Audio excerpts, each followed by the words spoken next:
Welcome back to ERAtv, where we have a little fun with the movers and shakers in direct response. I'm Craig Burnett, here with Rick Petry. Rick, thanks for joining us today. My pleasure. So tell us what Rick Petry does. Rick Petry is a consultant who provides creative services to the industry. I've been doing this for over 20 years. I do everything from B2B marketing and branding for some of the exhibitors that are here on the floor, such as Dial 800 and SF Video. I also write commercials and infomercials. And I'm a columnist and contributor to Electronic Retailer and have been since the first issue. Wow, that's amazing. You got a lot of stuff on your plate. Yeah, it's fun though. Absolutely. Now, you did a panel yesterday on what everybody's calling the aha moment. Right. Talk about that a little bit. So the aha moment is that moment in a commercial or an infomercial that takes a consumer from a fence sitter to a committed buyer. And what we discovered yesterday is that can consist of anything from the opening in a commercial or a half hour, if you think about it. Mm-hmm. People are channel surfing, so you got to grab them because you're competing with all these other choices. Or it could be a testimonial.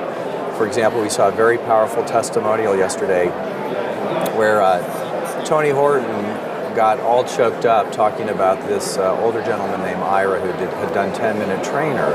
And it was very authentic and clearly real and clearly something that was unscripted and just happened spontaneously. Sure. So it was fun because we saw, crazy demos, things that were planned, a lot of things that were unplanned. And hopefully the audience got something out of it that they can sort of take to Sure. Now talk about, we classically have produced short form, of course, but also the 2830 shows. In the old days, we kind of did a little story arc and expected that people were going to be watching the whole time. Now, though, we have to have more of those aha moments within the first 5 or 6 minutes, or does the whole show have to be an aha moment? Well, a lot of times you'll find a moment that you repeat, and you see it repeated in the show a lot because people do channel surf. There was one study years ago that said that the average infomercial watcher will view for 12 to 14 minutes. Today, I'm sure that's probably even more compressed given, all of the media fragmentation. Right. So I'll give you an example. In the AeroGarden infomercial, there was a time lapse that showed the AeroGarden, which uses aeroponics where the roots are suspended in air and misted, next to a conventional way to grow a plant in potting soil. And when you saw this side-by-side time lapse, it was this impressive growth next to sort of a slower growth. So that was like the perfect money shot that you would repeat over and over. So, it just depends. I think that's one of the reasons why you see a lot of repetition in infomercials is because people do come in and out of the shows. What are some of the challenges we've all seen changes over the last 30 years in this business, that some of them have been huge changes and some of them have been a little bit more difficult to see them happening right at the moment, but 5 years down the line we see, oh my God, there's a big change there. What are some of those changes brought on by, what are the major changes in DR techniques and best practices brought on by, do you think? Is it exclusively the consumer reaction, or is it the desire of creative people like you saying, hey, we've tried all these other things, let's try something new?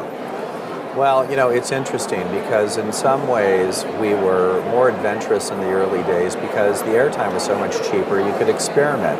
There were things like story commercials that Tyee pioneered back in the day. And I think in a way, the dilemma now is that we've become a bit handcuffed by a lot of the cliches. Now, certainly there are tenets that we follow: problem, solution, demonstration, call to action, offer, build, all these components.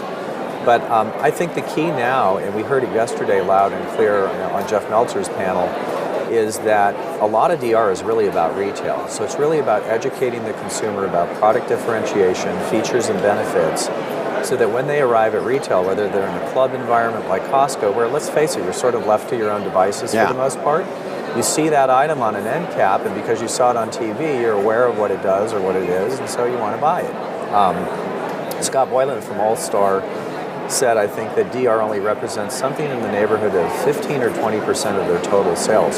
So the old paradigm was exclusive TV offer, get retail excited, go into mass retail, and then you would see your direct results on television sort of peter out. Now what a lot of DR is really about is supporting that mass distribution, and you're seeing sell-through mass retail, but also The other huge difference is online sales. We used to hear they were 10%, 20%. Now we're hearing 60, 80, in some cases 90% of total sales. You throw in social networking. You throw in the fact that anybody can weigh in on a product. The good news is it winnows out the bad actors, because if you have as Bart Simpson would call it, craptacular product, everybody in the world's going to know about it pretty quickly, and you're not going to survive. Yeah, exactly. But isn't that also a way for competitors to kind of spoil the barrel of apples that way? It was interesting. Again, Scott Boylan commented yesterday that if you're the first to market with a product, it's now much more difficult for a follower product. And the reason is they can't get the shelf space at retail because you've already created the dominant position. Sure. Cool. Speaking about retail, my last question for you is, what are you a sucker for in the store? Do you go to the TV, as seen on TV aisle in the store like I do, and look at all this stuff? What are you a sucker for? What does Rick just have to buy? I have to say, of anybody that's marketing products nowadays, I don't think anybody does it better than Apple in terms of creating sort of shiny objects of affection that you absolutely want to own. I mean, the design, everything about it, from the packaging. But I'll also say I've lost 40 pounds since a year ago at this show, and I'm very excited about some of the things that Beachbody's doing, and have actually used one of their products called Shakeology, and have been evangelizing it to people, and because people see me and say, what happened? And it's exciting because here's a product in our industry that I've used to transform my life for the better, and I'm happy to tell people about it. Yeah, that's what it's all about. Testimonial. If we can all find products to make a big difference in people's lives like that, that's a huge thing. Rick, thanks for being with us. Absolutely. Thank you for being with us on ERAtv. I'm Craig Burnett. We'll see you next time.